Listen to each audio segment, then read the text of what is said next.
A sétima edição do Sub no Ar.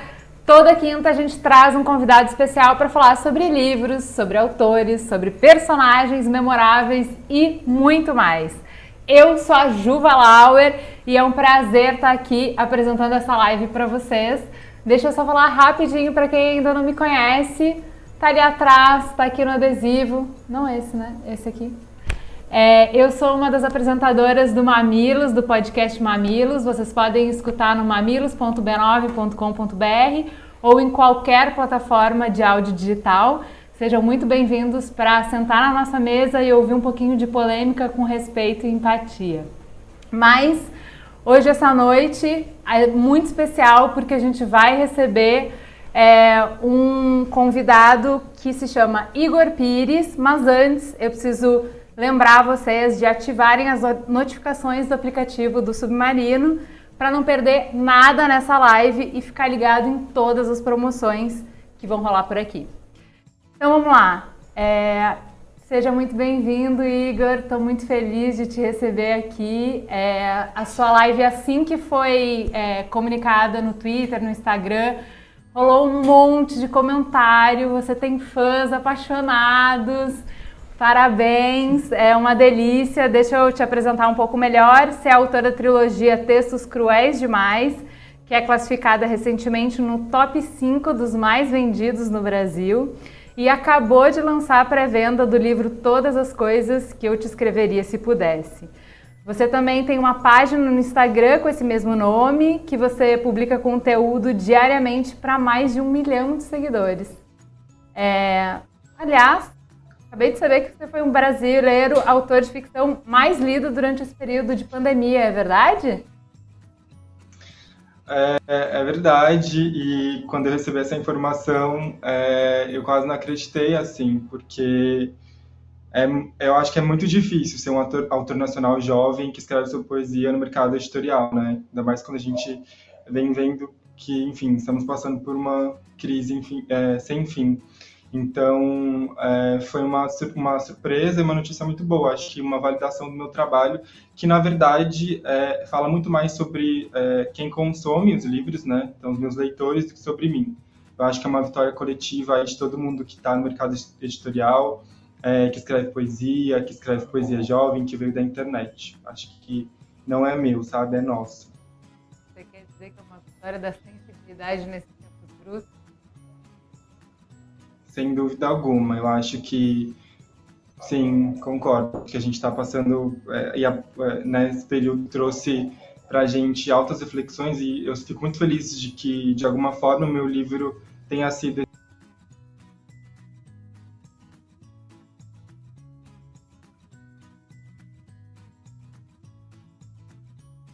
Então, acho que o Igor caiu. No próximo bloco, a gente vai conversar um pouco com ele sobre a relação que ele tem com poesia, com literatura, com ficção. Vamos conversar um pouco sobre carreira, sobre quais são as referências dele. E enquanto ele não volta, eu queria contar uma coisa muito curiosa para vocês. E eu estava pesquisando para essa pauta, né? Quais são as minhas poesias preferidas e tal. E quando eu fui procurar, não tinha nenhuma poesia. Todas as poesias que eu conhecia estavam poemas. E eu não tem diferença de poema e poesia, né? E fiquei com isso na cabeça. Mas como tudo que a gente está fazendo, né, fica para depois eu pesquiso, eu tenho que entregar isso aqui e tal. E aí hoje de manhã eu estava gravando o Mamilos da Semana. A gente gravou com a Viviane Mosé, maravilhosa, inclusive programa perfeito sobre quem cuida de mim, né? Estamos todo mundo precisando de cuidado nessa pandemia. E difícil, né? Se todo mundo está precisando de cuidado, quem é que vai dar cuidado? Enfim, essa conversa incômoda. E a Viviane Mosé, essa maravilhosa, no meio do programa me solta isso, de que não existe poesia, quer dizer... O que a gente lê, o que a gente gosta é poema, é uma forma de colocar no concreto, que poesia é o fluxo da vida, poesia é o momento. E essa é a diferença, a poesia não se escreve, o que você escreve é o poema. Eu falei, meu Deus, olha aí, a poesia entrando na minha vida, a gente vai falar de poesia, vai falar de poemas à noite, e eu recebi esse presente da vida hoje com a Viviane Mosé. E aí cada um tem os seus autores preferidos, né, gente? Cada um tem o seu poema que tocou a sua vida. Eu escolhi alguns aqui. Eu escolhi alguns aqui, eu queria compartilhar com vocês, até o Igor também escolheu os dele, daqui a pouco ele vai entrar e vai falar também quais são os poemas preferidos dele, quais são os autores preferidos dele. Deixa eu contar para vocês aqui um. Então, estão me perguntando aqui quando é que eu me interessei por poesia, né? Minha relação com poesia é muito singular, assim, porque eu sou uma pessoa muito concreta, pouco abstrata. Eu sou uma pessoa bem exata, assim, e eu sou uma pessoa bem das crônicas, da ficção, até da ficção científica, da fantasia, pouco abstrata, pouco poética. O Neil Gaiman foi o primeiro autor que me tirou da concretude um pouco, que me levou para outros universos, e a partir disso eu comecei a explorar. E eu acho, para quem é do Sul, não sei se isso tinha em outros estados, tal, mas tinha uma agenda super legal na minha adolescência, juventude, assim, no início da vida adulta, que chamava Agenda da Tribo. Não sei se vocês conhecem. E ali eu fui colocando poesia no meu dia a dia, sabe? Ali eu fui conhecendo o Leminski, ali eu fui me apaixonando pelo Quintana, ali foi aparecendo Cecília Meirelles, eu fui tendo doses de poesia no meu dia a dia. E aí eu fui me apaixonando. Deixa eu contar para vocês, por exemplo, né, o Mário Quintana é de Porto Alegre, tem a Casa de Cultura Mário Quintana lá, eu gostava de passar lá depois da aula, do cursinho, e ver o pôr do sol lá, e ler um livro lá, que tem um pôr do sol super legal. E aí esse foi um dos autores que eu escolhi justamente por essa ligação mais afetiva, assim, mais com raízes, mais com... um poeta que canta de onde eu vim, que fala das coisas que eu conheço e que tem muita ironia, que eu gosto muito também, né?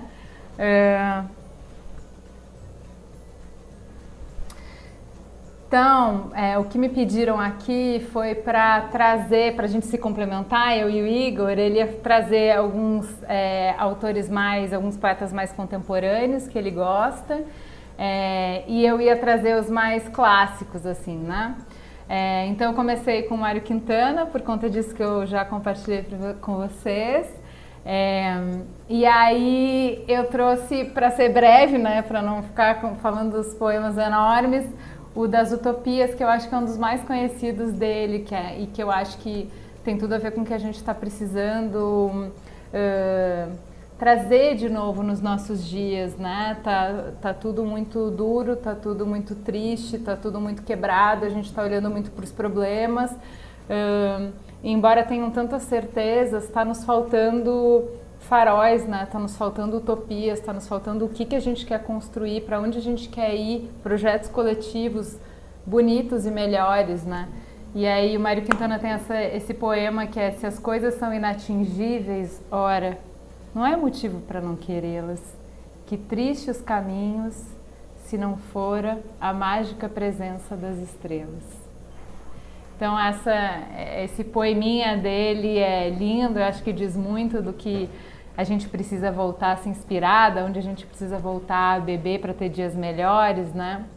De pensar em tudo aquilo. Exato, e aí exato, tô falando sozinha, né, gente? Muito louca. Pessoa que fala com ponto, parabéns. Vamos lá, eu vou falar só da lista dos meus livros, né? Então eu falei do Mário Quintana e a minha indicação então é a antologia Melhores Poemas do Mário Quintana. Outra indicação de livro, eu só vou indicar a antologia,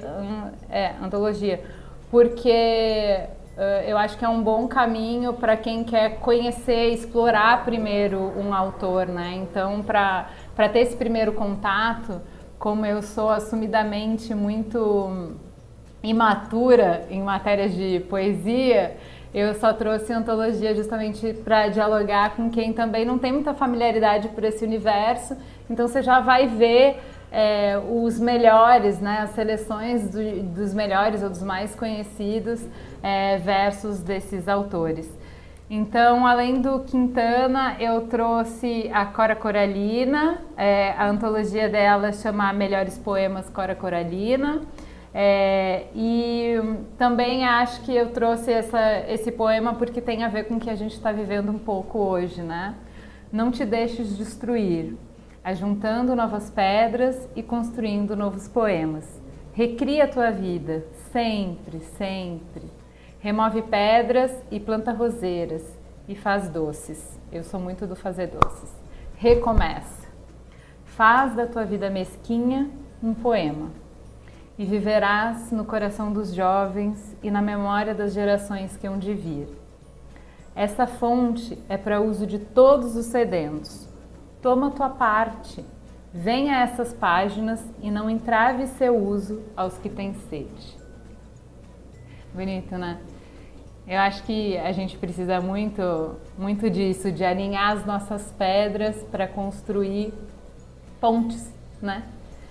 A gente está precisando. Então, essa poesia, esse poema está no Melhores Poemas de Cora Coralina. Minha outra indicação é o clássico dos clássicos, né? Fernando Pessoa, o homem de muitas pessoas, né? O livro dele, a antologia, chama... Antologia Poética Fernando Pessoa. Todos esses livros estão no Submarino e vão ter cupomzinho de desconto no final, para quem ficar até o final da live, tá, gente? O Igor caiu. Vocês vão ficar comigo.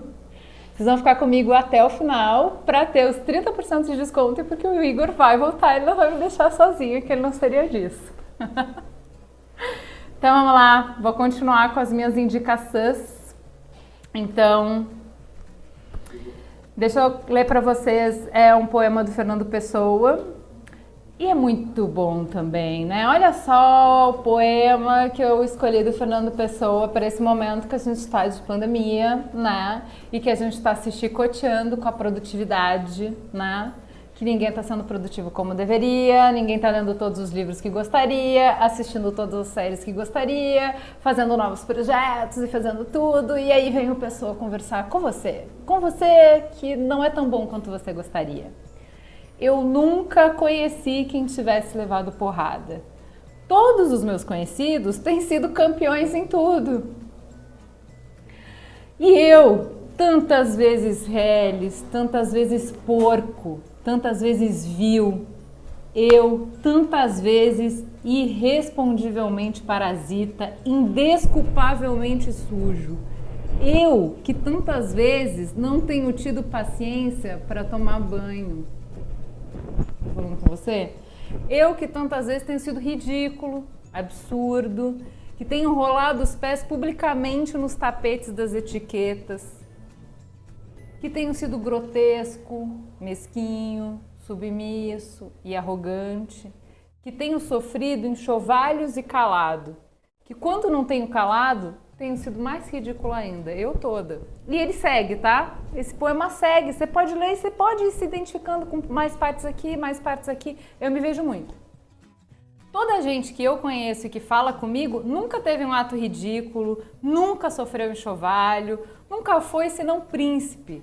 Todos eles príncipes na vida. Quem me dera ouvir de alguém a voz humana, que confessasse não um pecado, mas uma infâmia, que contasse não uma violência, mas uma covardia. E vai, tá? Maravilhoso. Poema em linha reta do Fernando Pessoa. Eu acho... Olha só quem vai voltar, gente. Eu falei que não ia me deixar sozinha. Ô, seu lindo, que bom que você voltou. Ai, tá me ouvindo? Tô te ouvindo bem. Internet é ótima quando Perfeito, funciona, não nossa. é? Maravilhoso, a gente Meu ama. Deus do céu, gente. Só pra gente Tô passar tendo uma nervoso. síncope aqui. Calma aí, vamos lá, Ai. vamos começar direito. Vamos lá. Ó, Vamos eu lá, já vamos. fui adiantando um pouco e eu já dei as minhas indicações, tá? Já li alguns Perfeito. poemas aqui, já expliquei a diferença entre poesia e poema, já contei muitas coisas aqui. Perfeito. Então, vamos aproveitar e, por favor, vai me dando as tuas indicações para a gente continuar nessa conversa, que eu falei um pouco de alguns Perfeito. autores clássicos, né? Acabei de ler Fernando Pessoa, o clássico dos clássicos. O que você tem de mais contemporâneo para a gente hoje? Então, eu trouxe para ler um poema e para falar um pouquinho, Ocean Vuong. Ele é um poeta vietnamita, radicado nos Estados Unidos. E foi muito engraçado porque eu estava rolando nas redes sociais, né? E aí um amigo comentou assim, nossa, eu nunca li algo tão profundo. E aí comentou sobre o Ocean Vuong, e aí fui procurar e acabei me encantando, assim. Ele tem uma maneira de falar sobre o processo migratório dele de uma maneira muito ímpar, assim, das relações românticas que ele tem de uma maneira muito bonita também. E aí eu trouxe esse livro dele chamado Céu Noturno Crivado de Balas, que é inclusive o meu livro favorito. Eu trouxe também... Mas você vai ler um poeminha, vai? Você vai dar um trechinho para eu vou. saber quão legal ele é, vai? Dá um tira-gosto Então um vamos. pouquinho. Claro. O nome desse poema é De Cabeça. Você não sabe? O amor de mãe ignora o amor próprio como o fogo ignora os gritos sonoros daquilo que queima. Meu filho, mesmo amanhã você vai ter o hoje. Você não sabe?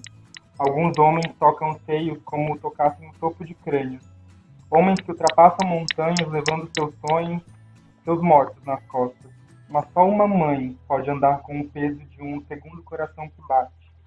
Garoto tolo, talvez você se perca em todo livro, mas jamais vai se esquecer de si, como Deus esquece as próprias mãos. Quando alguém te perguntar de onde você é, responda sempre que o teu nome virou carne na boca banguela de uma mulher da guerra. Que você não nasceu, que você rastejou, de cabeça, rumo à fome dos cães. Meu filho, responda que o corpo é uma lâmina que se afia cortando. Lindo demais. Você lê isso Lindo, pra uma né? mãe é outra coisa. É tudo, tudo, tudo. E aí trouxe Olhos d'Água, da Conceição Evaristo, que eu gosto muito. É um livro com alguns contos e a água está bastante presente na escrita da Conceição. E é muito engraçado porque eu comecei a ler Água Viva da Clarice Lispector e aí na semana seguinte estava lendo Conceição e como que as linguagens conversam, né? Como que elas usam a água como esse símbolo assim poético para fazer relações, para fazer uma relação com as relações humanas. E aí trouxe Caio Fernando de Abreu, que é meu autor favorito. Eu trouxe Morangos Mofados, foi o primeiro livro dele que eu li e que, enfim, me formou enquanto escritor, em termos de linguagem poética, a maneira como ele fala também das relações humanas, da vida, dos problemas do dia a dia, do cotidiano. A gente vai falar mais dele no próximo quadro, até, né? Sim. E trouxe também, por fim, Quarto de Despejo, da Carolina Maria de Jesus, que eu acho que é meu segundo livro favorito. Tive que ler esse livro para um trabalho da faculdade e foi como se eu tivesse tomado um tapa na cara, assim, sabe? Quando você lê alguma coisa que está muito... que você não tinha tido acesso antes e aí você sente aquele sentimento de caramba, porque eu nunca tive acesso a isso antes. E a Carolina Maria de Jesus foi uma mulher catadora de papelão da década... começou a escrever o Quarto de Despejo na década de 50 e ela conta o dia a dia de uma favela, assim. Então é uma maneira muito dura, mas muito poética de falar sobre a vida dessas pessoas. Então acho que todo mundo deveria ler, assim. Acho que é um livro essencial. Esse livro tá na minha lista tem tempo e toda vez que alguém me fala, eu falo, meu Deus, mas eu preciso ler. E a lista, ela só cresce, né? A lista é difícil. Muita Muitos coisa, né? livros. Acho que você falou de todos, né? Sabe o que eu queria fazer? A gente não fez o ping-pong com você, daquelas perguntas rapidinhas, pra gente te conhecer um pouco como leitor também, né? Porque já que você falou dos seus livros preferidos, falou de alguns dos poemas, a gente precisa conhecer melhor como é que você se relaciona com o objeto e com a leitura. Tá pronto? Tá bom. Respira. Tô pronto.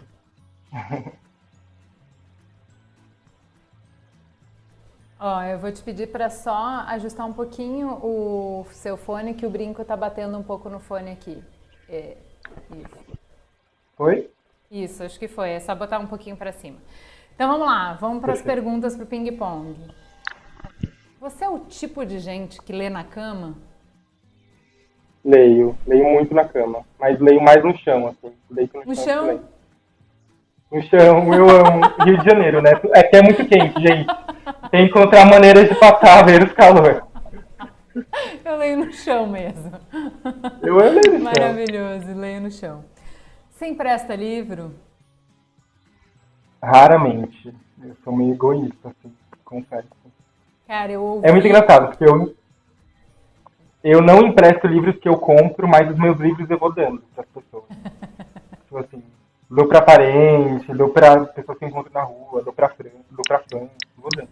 Eu ouvi ontem, por coincidência, um Calcinha Larga, um podcast, e a Real Madre estava reclamando disso. Poxa, ela empresta, ela é uma pessoa que empresta, mas por que as pessoas não devolvem? Devolve Não o livro, devolvem, se ela não emprestou, devolve. devolve. Ou você que pegou o Eu livro acho da que Real livro- Madre, devolve pra ela, amigo. O que custa? Que coisa feia pegar o livro da amiguinha e não devolver. Eu acho que a gente tem essa sensação de que livro é... Ah, é seu, é meu, sabe? Mas não, gente, pelo amor de Deus. A minha É sogra algo não muito empresta pessoal. livro de jeito nenhum, ela tem um super apego e eu sou o contrário. Se eu li um livro e eu amo o livro, eu tenho pânico dele estar parado. Porque o livro ele só existe com alguém lendo ele. Então, se eu li, eu quero que outras pessoas leiam. Então, eu quero que você leia e depois você dê para outra pessoa e circule, entendeu? Nossa, mas aí eu falo, gata, compra aqui esse livro que eu amei. É muito bom, acho que é a sua cara. Sabe por quê? Porque eu crio uma relação com o livro.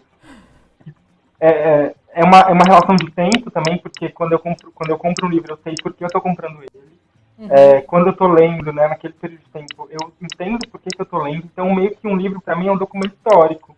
Então, eu Sim. tenho uma relação... gente, sou muito apegado, assim. Minha lua é em câncer. Então, tipo, ai, sabe, tô...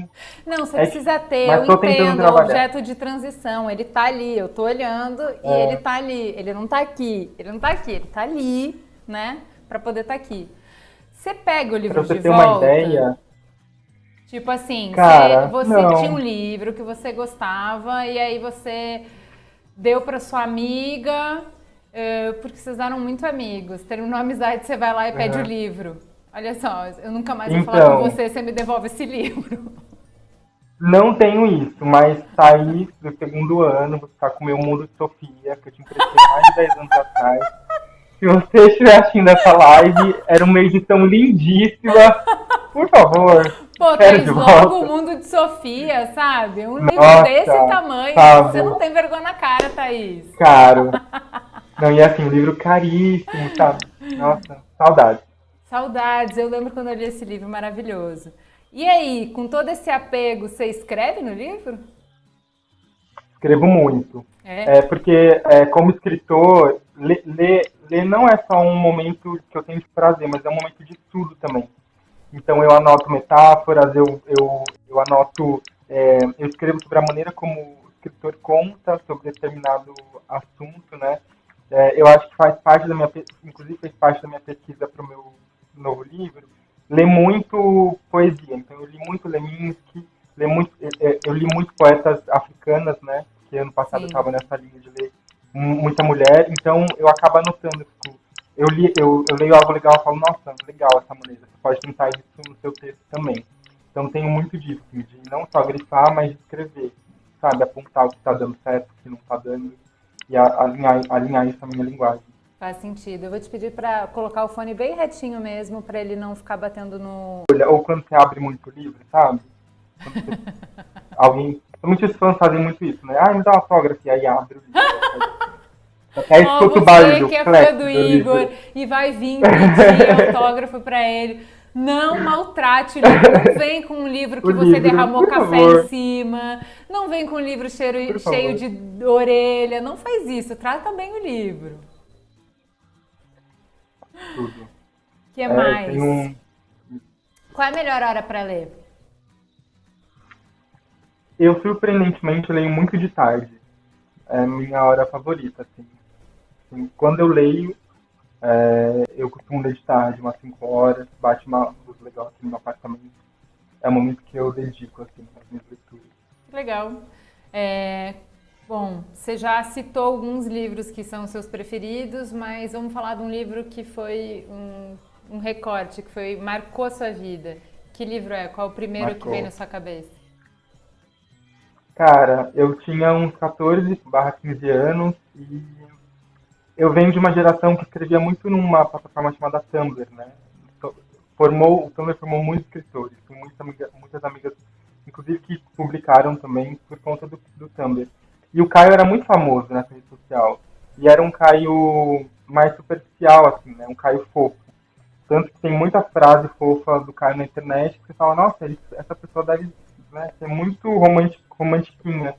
E aí eu conversava com uma amiga e falei pra Jéssica, eu vou comprar um livro desse cara, porque só que eu leio, e aí comprei Morangos Mofados e ele era total oposto do que eu imaginei que fosse, sabe?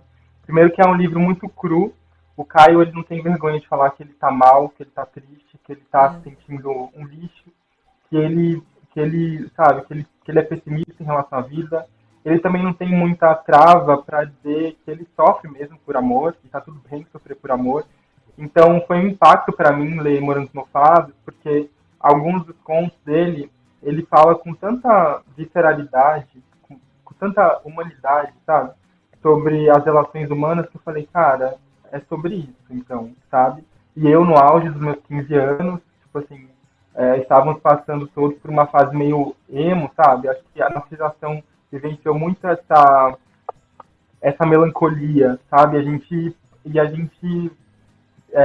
não tinha vergonha. Então, o Caio, para mim, foi esse escritor que me falou assim, olha, é possível você ser uma pessoa intensa, ser uma pessoa sensível, e ser uma pessoa que, no final das contas, não tem muita vergonha de sentir, sabe? Muito bom.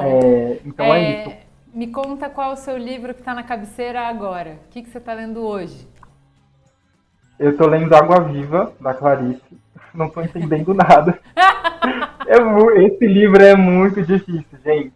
Na verdade, eu entendo. A Clarice, ela é quase que uma psicanalista, né? Ela se autoanalisa. Então, o Água Viva parte muito dessas indagações que ela tem sobre o tempo, sobre a função da escrita em relação ao tempo. Então, ela fala muito sobre a vida é agora, a vida é esse momento presente.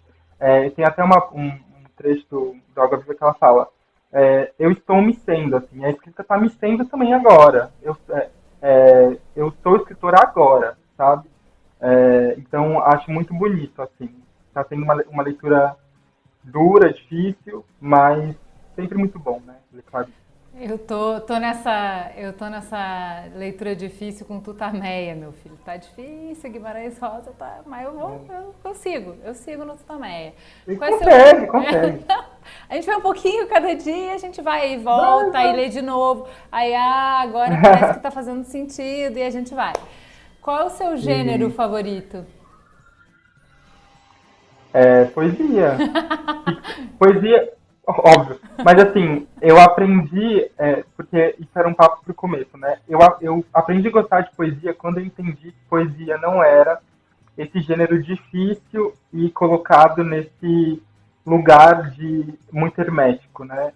E eu aprendi isso quando eu fui ler Drummond com 13 anos no colégio. Assim, eu peguei um livro do Drummond na biblioteca da escola, eu li um poema que ele falava sobre amor, e eu falei, caramba, então é isso, o tempo todo foi sobre isso, sabe? E aí comecei a entender que a poesia, na verdade, mora no cotidiano, nas coisas mais banais.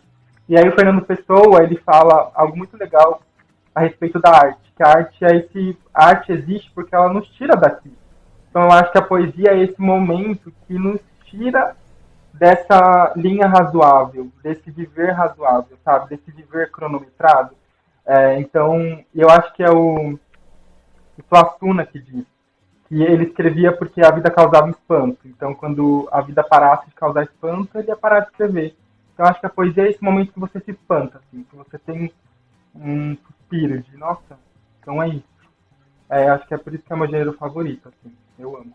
Livro bom é livro?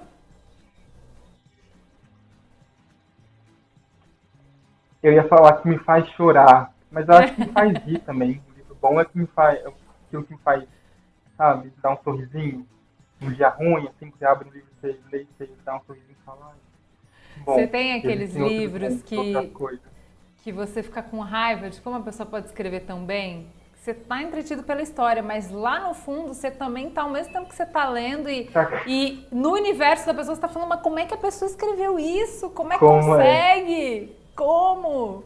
Cara, o Drummond, óbvio, assim, ele pra mim, eu acho que ele é o ápice da poesia. Eu acho que se fosse elencar um grande ícone da poesia pra mim é ele.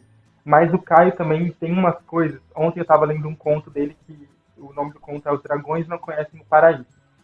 E basicamente o conto fala sobre ele, o personagem, se arrumar para receber um grande dragão em sua casa. E aí no meio do texto ele escreve se ele não sabe se ele está sonhando ou se de fato existe um dragão. E aí o final do conto, vou dar um super spoiler, mas leiam, é ele falando assim que na verdade o dragão ele conhece a limitação humana e a pequeneza humana. Então o dragão nunca vai, que isso, um dragão nunca vai vir me visitar, sabe? Não é da estirpe de um dragão. Um dragão é muito grande para caber na casa de um ser humano, assim. E é quando ele se dá conta, porque é bonito, porque ele conta assim, que ele ia comprar flores pro dragão, que ele perfumava a casa pro dragão, sabe? E no final ele fala que as folhas estão morrendo, a casa tá com um cheiro amargo, porque o dragão não veio. E aí no final desse conto você fala, caraca, esse cara escrevia muito, sabe? Ele tinha uma outra percepção da realidade que eu quero um dia alcançar. Que lindo! Você já foi falando pra gente uma série de referências de autores que foram importantes para ti, que te inspiram até hoje. Eu vou voltar um pouquinho para o primeiro quadro, em que a gente vai te conhecer um pouco melhor e eu vou te perguntar quais outras referências você teve que te inspiraram a escrever. Você já falou do Caio, você já falou do Drummond. Quem mais te inspirou a escrever? Te falou, ao ler, você falou assim, pô, eu queria poder fazer isso, eu queria também conseguir me colocar no mundo desse jeito. Eu acho que são dois territórios. Eu acho que tem um território do que é conhecido. Então, eu sempre fui uma criança muito fanática por língua portuguesa, história e geografia. Então, tudo que era palavra, texto, me chamava muita atenção. E aí eu lembro que, no mesmo ano que eu conheci o Drummond, no 7º ano do colégio, eu comecei a ir na biblioteca da escola e comecei a ler outras coisas, né? Então, eu tinha muita paixão por Fernando Pessoa, pelo Mário Quintana, pela Cecília Meirelles, pela Cora Coralina, eu vi que você estava falando um pouquinho dela, pelo Manuel de Barros, sabe? E eu fui uma criança muito precoce nesse sentido. E eu amava os clássicos. Com 15 anos eu estava lá lendo Curtiço, tipo assim, vidrado, porque eu achava muito bonita a maneira como... O Curtiço na idade que a gente lê, não tem como não ficar vidrado mesmo, né? Porque, pá... Cara, de novo, impacto, né? Eu acho né? que nesse sentido o Curtiço conversa muito com o livro da Carolina Maria de Jesus, O Quarto do Espelho. Porque é como se... É quase como se o José tivesse feito um trabalho etnográfico de identificar ali naquele espaço, né, naquele espaço-tempo, personagens e descrever tão bem as situações que na nossa bolha a gente nunca teria contato, sabe? Então, o Curtiço, Capitães da Areia também foi um livro que mexeu muito comigo. Eu li Capitães da Areia e eu acho que... Fiquei sem dormir com esse livro. Até hoje ele me assombra. Tipo assim, e é um livro muito bonito, sabe? Assim, a linguagem poética dele é muito forte, sabe? O Jorge Amado tem uma maneira muito especial de tratar os próprios personagens, porque tem isso, né? Tem escritor que coloca os próprios personagens em um lugar muito bonito, que acho que também parte desse lugar da poesia, desse olhar poético. E aí é isso, assim, tem Dom Casmurro, tem Machado também foi uma mega referência para mim. E falei do conhecido e tem o desconhecido. No campo do desconhecido, eu queria muito fazer uma menção a todas as minhas amigas e amigos que escrevem e que não são pessoas famosas, ou que não vão ser pessoas famosas. Porque eu acho que o mercado, eu costumo falar isso para os meus amigos, né? As minhas maiores referências são as minhas amigas, mulheres que escrevem. e que são pessoas anônimas. Porque elas escrevem de uma maneira... Yasmin, Letícia, Jéssica, Lorena, que são amigas minhas que eu tenho de muito tempo, que escrevem muito bem, que têm uma linguagem muito própria e que não necessariamente vão publicar um livro, sabe? E eu acho que a literatura e a poesia também é sobre essas pessoas que estão produzindo literatura, que estão produzindo poesia e não necessariamente serão vistas ou ouvidas, sabe? Então eu quero deixar o meu salve aqui para essas pessoas também, porque eu acredito que tem muitas, e é isso. Seu lindo, você é muito fofo, você é muito fofo. E aí nasce o Textos Cruéis Demais para Serem Lidos Rapidamente. Me conta como foi isso, como é que foi esse processo, como é que você decidiu escrever, como é que ele nasceu, por quê, como? Menina, é muito engraçada essa história. Eu estava no último ano da publicidade, e aí eu estava meio desgostoso, assim, com a publicidade em si. E eu Nossa, sempre que gostei estranho. muito de escrever.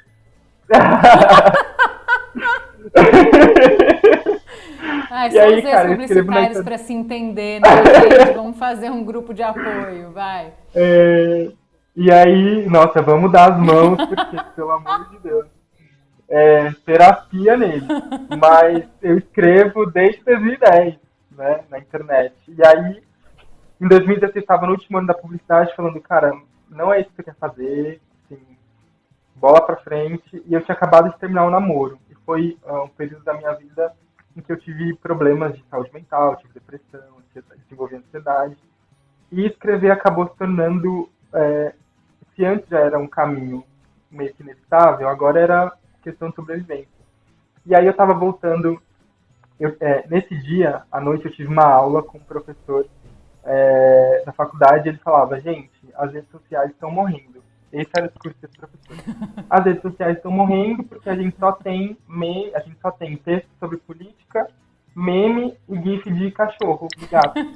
A gente precisa criar outras coisas. Ele falava isso em 2016, 5 anos atrás. E eu saí da aula e falei, nossa, tipo, não é assim, acho que a gente precisa trazer outras coisas. Foi, enfim. E aí voltei pra casa, eu tava no ônibus 292 da Armênia, tenho essa imagem na cabeça. Porque tinha sido um dia de cão, assim, eu tava muito triste, muito estressado. E aí tava escutando música e esse nome veio na minha cabeça. Textos Cruéis Demais para Serem Lidos Rapidamente. Sabe quando você tem uma super ideia, assim, ou escuta alguma coisa do além e fala, cara, o que eu faço com isso, com essa batata quente? Aí falei, meu, esse nome é um ótimo nome e eu vou criar uma página de texto no Facebook para falar sobre relações amorosas, cotidiano, sobre minha vida. Não sei quem vai ler, mas eu quero tentar. E aí liguei para uma amiga, Yasmin, e falei, Yasmin, vamos criar essa página? Porque eu acho que a gente não lê no Facebook, assim, nada que fale sobre relacionamento, cotidiano, sobre a tristeza. Eu quero falar sobre as minhas tristezas. A gente criou a página, em 6 meses tinha 100 mil seguidores, em um ano tinha 1 milhão de seguidores. E aí depois veio o livro, veio o Instagram, sabe? Foi acontecendo assim. E eu descobri que, na verdade, tinha muita gente querendo ler. E principalmente, que tinha muita gente querendo saber que elas não estavam sozinhas, no sentido de, nossa, está todo mundo tão amargurado, está todo mundo passando por processos e problemas tão dolorosos e que a gente não fica falando assim, né? A gente não abre a janela e fala, gente, nossa, eu estou muito mal. Não.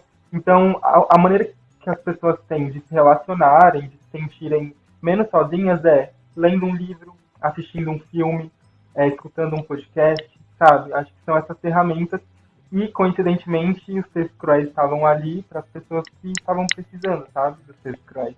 E hoje somos uma imensa comunidade, que eu sou muito grato e orgulhoso de ter, assim. Seu lindo, por isso que eu escolhi o Poema em Linha Reta, porque eu achei, depois de ler os teus 2 livros, eu achei que você faz exatamente o que ele fala, né? Se ele fala que ele nunca conheceu um homem torpe, um homem vil, um homem que tenha passado vergonha, que tenha sido ridículo, você vai lá e coloca os textos para responder para ele. Então, peraí, que eu vou te contar a história de todo mundo que foi idiota por amor, que pagou mico, que foi deixado, que foi trocado e que sofreu um ghosting que nem existia antigamente, que agora existe. A gente inventou formas mais cruéis de sofrer, né? E mais estéreis de se relacionar. Peraí que eu vou escrever tudo muito bonito para vocês verem que não, vocês não estão sozinhos nessa, né? Para vocês verem, para ser mais transparente. Eu achei muito bonito. Transparente. Assim. É sobre isso, né? É sobre ser transparente com os nossos próprios sentimentos, né? Com a nossa vivência, assim, gente. Viver, o Guimarães Rosa fala, né? Viver é um rasgar e se remendar, gente. Você vai rasgar, você vai se remendar, você vai rasgar de novo, e aí você vai quebrar a cara. Quando você achar que você estiver maduro o suficiente, aí que você vai quebrar a cara de novo e tá tudo bem porque faz parte da experiência humana. Eu não acredito na experiência humana, Ju, ilesa, sabe? Assim, então vou ter minha vidinha aqui, basicona, vou casar, vou ter filho, vou trabalhar, vou cumprir 8 horas de trabalho, sabe? Eu não acredito muito nesse script. Se a gente não tiver, e com isso eu não tô falando, né, pra você cometer uma loucura, não, mas pra você entender que a vida vai além disso. Que quanto mais você acho que é Brené Brown o nome dela, ela fala que a gente precisa ser corajoso para se entregar, sabe? Acho que você ser corajoso no seu sentir, na maneira como você sente no mundo. Então acho que é isso. Agora, e antes de tirar o seu brinco direito, que ele ainda está batendo, enquanto você tira, eu vou tirar. Enquanto você tira e vai procurando o livro, eu vou te contar de uma coisa que eu lembrei dessa nossa conversa. Você citou a Brené Brown. Eu assisti uma vez uma palestra da Esther Perel, que é uma terapeuta super conhecida. Ela tem um podcast também super legal. E ela fala disso, né? Que como a gente está cada vez mais valorizando a nossa privacidade, a nossa individualidade. Se antes a gente vivia em famílias grandes, todo mundo dividindo o mesmo quarto, dormindo junto, e as casas muito juntas, e todo mundo sabia muito da vida um do outro, não tinha tranca, não tinha porta, era todo mundo se frequentando e se sabendo. Quanto mais a gente vai tendo a nossa privacidade e a nossa vida, mais angústia a gente vai tendo, porque a gente não sente esse espelho do outro. E ela falou que a pergunta que ela mais escuta no consultório, que todo mundo faz no consultório primeiro vai contar qual é sua dor, o seu trauma, a sua questão, e depois vai falar, mas sou só eu? Mas só comigo acontece isso? E ela fala, gente, pelo amor de Deus, vamos poupar uma sessão. Não é só com você, tá? Não importa qual é o problema, qual é a dor, qual é a idiosincrasia que você tenha, não é só com você, entendeu? Então, por isso eu acho muito bonito os teus livros, porque eles trazem esses momentos em que a gente preferia ficar quietinho, né? E não contar, e não esses bastidores, essa vida não glamurosa, esse momento que a gente está em carne viva. Lê pra gente um poema de um dos teus livros, por favor. Leio. Ai, eu amo esse poema. Se você não conseguir decidir, eu já escolhi também. Escolhi vários. Ai, nossa, você sabe. Cadê você, poema? Eu anotei aqui.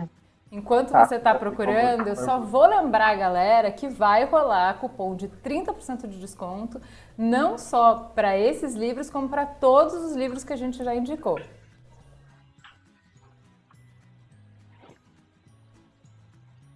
Ai, gente, vamos lá.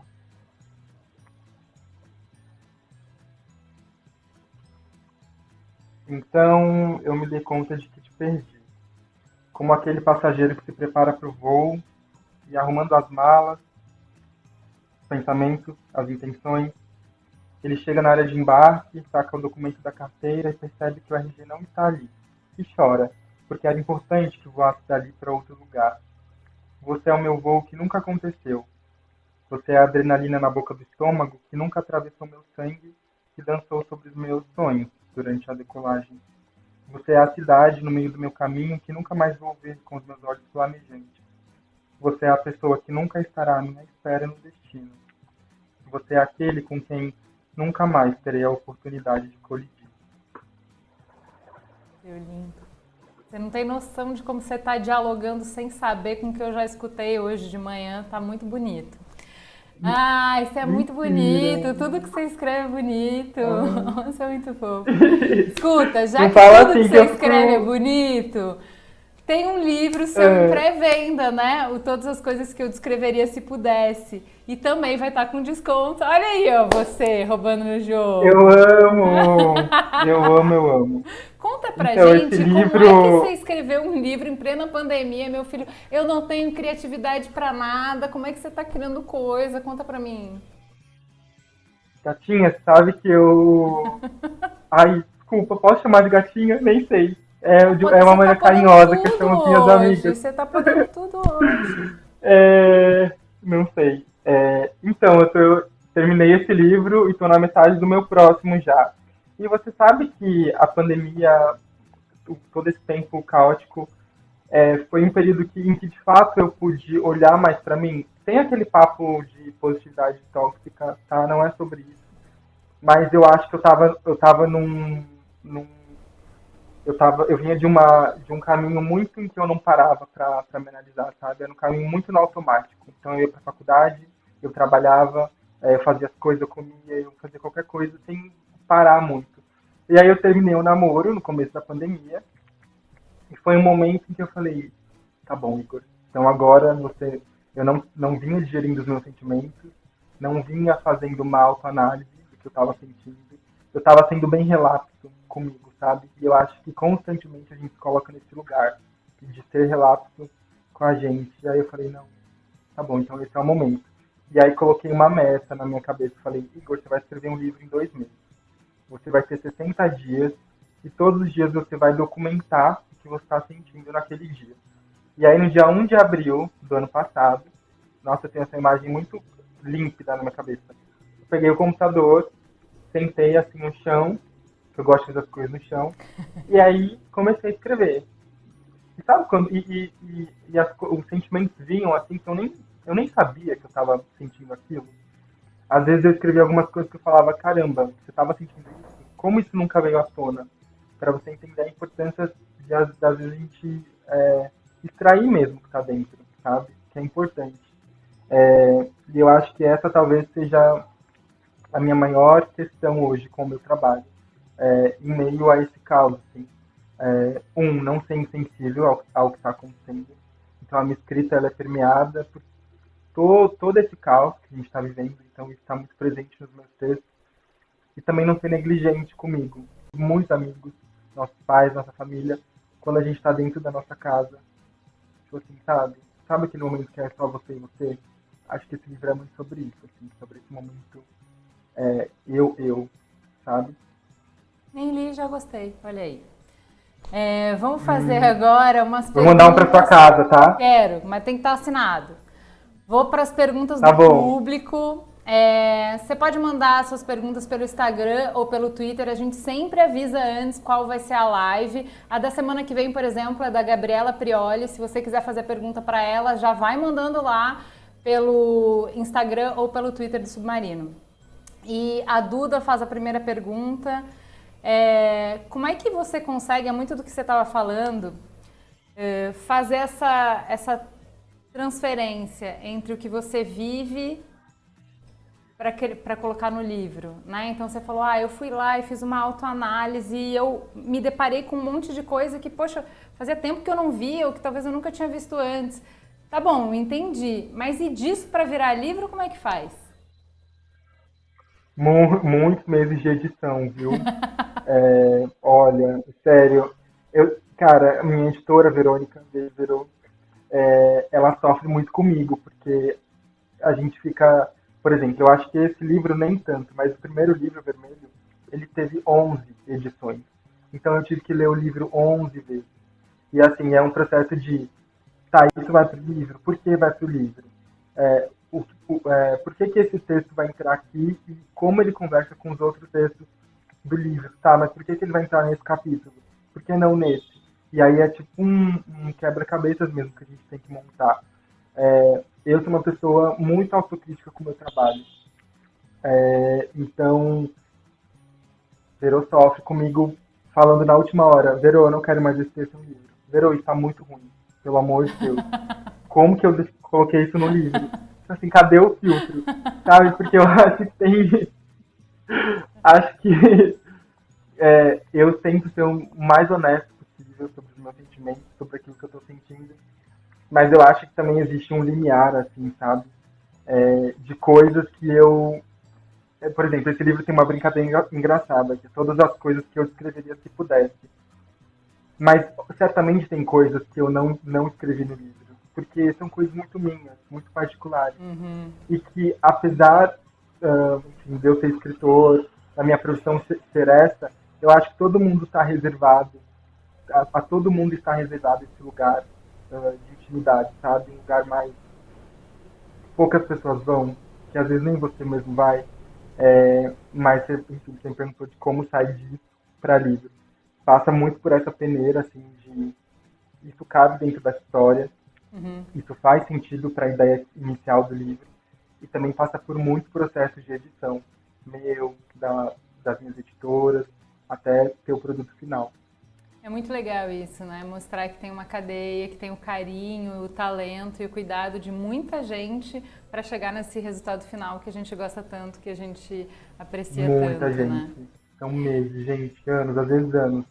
A gente surreal. recebeu muitas e muitas perguntas para você, mas como a conversa tá boa e a conversa tá rendendo, não vai dar tempo de fazer todas as perguntas. Então eu vou passar para o bloco em que você fala um pouco sobre o seu autor preferido, porque você já falou um pouco, né?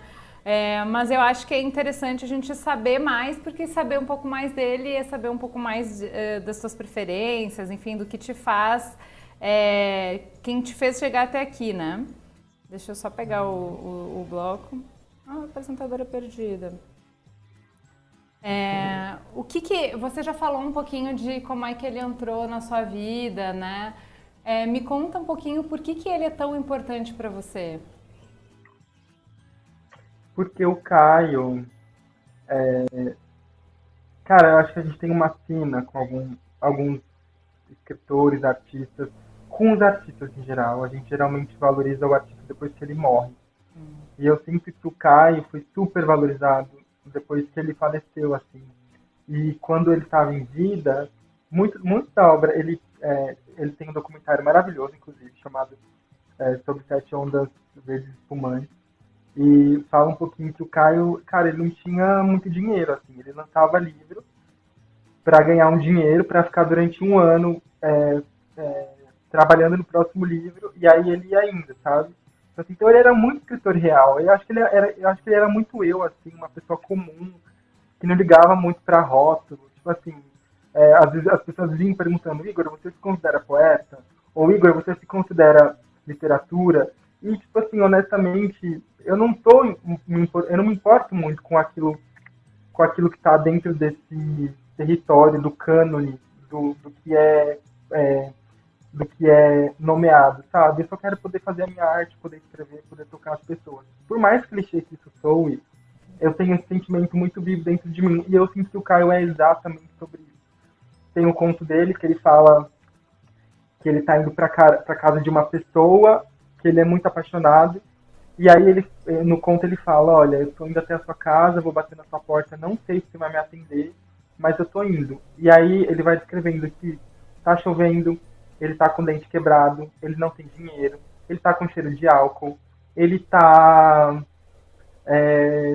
sabe, acabado. Assim. Ele tá como uma pessoa na sua mais completa vulnerabilidade, mas ele tá indo ao encontro dessa pessoa, dessa promessa, dessa porta que vai se abrir, e no final do conto a pessoa não abre a porta. Então, ele teve que bater no peito, assim, para bancar essa escrita, porque não é uma escrita de tipo assim, feliz para sempre. Uhum. Não é uma Cadê a jornada desse herói, né? É o anti-herói total. Não, ele tá longe de querer construir esse personagem que é só amor e tradicional, sabe? Tipo, não, ele tá interessado em falar sobre o que é triste. E eu acho que a minha escrita ocupa muito esse lugar do que é triste. Ah, eu não tenho vergonha de ser uma pessoa que Você escreve sobre recebeu tristeza. esse convite aí do Carlos Drummond? Vai ser Ghost na vida? Foi isso? É, assim, e o Drummond fala, né? Devia precipitar-te no mar, vai, meu filho. Tipo assim, se joga. Não tem, sabe? Não tem pra onde correr. Eu sou o tipo de escritor que eu bato no peito pra bancar. Gente, vou ser essa pessoa triste mesmo. Não, e não triste no sentido de romantizar a tristeza, mas respeitar a tristeza como um sentimento importante, faz parte da vida. Eu acho que Caio se relaciona comigo nesse sentido, assim. Fora que Caio tinha uma questão com a sexualidade também, né? Assim, ele era um homem gay, e eu sou um homem gay. Ele fala muito sobre. Tem um conto dele, foi a primeira vez que eu li isso. Ele fala que ele era um homem. Minto, deixa eu ver se eu acho. Que ele estava apaixonado por um corpo, ele, homem, estava apaixonado por um corpo que por acaso era de outro homem. Tipo assim, isso é tão profundo. Eu acho que eu tenho anotado em algum lugar. Que ele fala, e por acaso, sabe? Assim, então ele tem uma verdade que mexe muito comigo, assim, que é surreal. Você falou que o seu livro Ai, preferido não vou. dele é o Morangos Mofados, né? Sim, Essa, amo. esse poema que você está procurando é do Morangos Mofados? É do Morangos Mofados. Na verdade, é só um trechinho que ele fala. Eu vou achar em algum momento. Para quem não conhece o Caio, você acha que esse é um bom livro para começar, para encontrar com ele, para conhecer ele? Porque eu, sendo novata de poesia, assim, sendo noob, inexperiente, as minhas escolhas foram todas de antologia. Porque eu falei, ó, gente, se você como Sim, eu não conhece muito bem, vamos começar pelos clássicos, vamos começar pelo que todo mundo já conhece e a gente vai se familiarizando, vai botando o pezinho na água. Você acha que Morangos Mofados é um bom início para quem quer conhecer o Caio? eu acho. Sabe o que eu acho engraçado também? Eu acho que a gente tem poesia muito como gênero, né? Então, assim, antologia. Ou algo muito quadrado. Sendo que eu acho que poesia ultrapassa. Eu acho que talvez, como outros gêneros também, eu acho que a ficção também ultrapassa esse limiar, mas eu acho que a poesia não, deixou de ser gênero para ser linguagem. Então é um modo de vida, sabe? E eu acho que esse livro é perfeito. Ele não é um livro grande, é um livro de 180 páginas. São contos, e os contos também não são muito grandes, mas são muito arrebatadores. E traz um Caio muito duro, denso, profundo, sabe? Eu acho que é o melhor do Caio, é o melhor livro. É muito bonita as edições dele, dele no caso. É, eu super recomendo, gente. Por favor, façam esse favor, tá bom? Pra vocês. E leiam Caio Fernando, Morangos Mofados. Ó, enquanto Ah, ele procura, para quem ficou com a gente até agora, agradeço muito a companhia de vocês e chegou a hora que você estava esperando, que é de liberar o cupom de 30% de desconto. Vocês vão ver agora aqui na tela, enquanto você lê esse poema lindo. Vai aí, tá ali, ó, o cupom é poesia. Vamos lá, gente. Pode ler, Igor. eu vou ler, na verdade, algumas frases do conto. Esse conto se chama Terça-feira Gorda. Ele narra uma história de amor entre dois caras que se encontram numa festa, vão pra praia, fazem amor na praia e no final das contas são surpreendidos por pessoas que começam a jogar pedras e um deles acaba ah, ficando, enfim, sendo um corre, só deu tempo de um correr e o outro ficar. É muito triste, mas eu acho que fala muito também do que a gente tem vivido. E aí o trecho que eu tinha te falado, ele escreveu assim: eu era apenas um corpo que por acaso era de homem gostando de outro corpo, o meu. Ele era apenas um corpo que por acaso era de homem gostando de outro corpo, o meu, que por acaso era de homem também. E aí ele escreve uma coisa muito legal, muito bonita. Não usávamos máscara. Lembrei que tinha lido em algum lugar que a dor é a única emoção que não usa máscara. É isso. Seu lindo. Muito obrigada, viu? Foi uma delícia essa conversa com você. Foi uma delicadeza, foi profunda, foi gostosa. Me levou para vários lugares. Agora eu vou ler, pelo menos, colocar o Quarto de Despejo na ordem do dia. E vou ler o Caio também. Vou ler Morangos Mofados. Vou colocar ali do lado do Tutameia, que uma hora vai, né, gente? Para vocês que estão com a gente. Obrigada. Um beijo, querido. Para vocês que estão com a gente, semana que vem a gente volta com o Sub no Ar, a live exclusiva sobre livros no aplicativo do Submarino. Na próxima edição, Cris Bartz será apresentadora. Eu saio, vem a minha super dupla, Cris Bartz, e ela vai receber a Gabriela Prioli. Então vocês já podem mandar suas perguntas para ela. Obviamente, para mandar suas perguntas, vocês devem seguir as redes sociais do Submarino e mandar essas perguntas. É @submarino. Lembrando que o cupom da live de hoje para ganhar 30% de desconto é válido até às 22 horas, tá bom? Então é isso, pessoal. O cupom é poesia, vocês estão vendo aí, né? Tá todo mundo vendo. Muito obrigada, Igor, e até quinta que vem. Um beijo, pessoal. Obrigado, gente.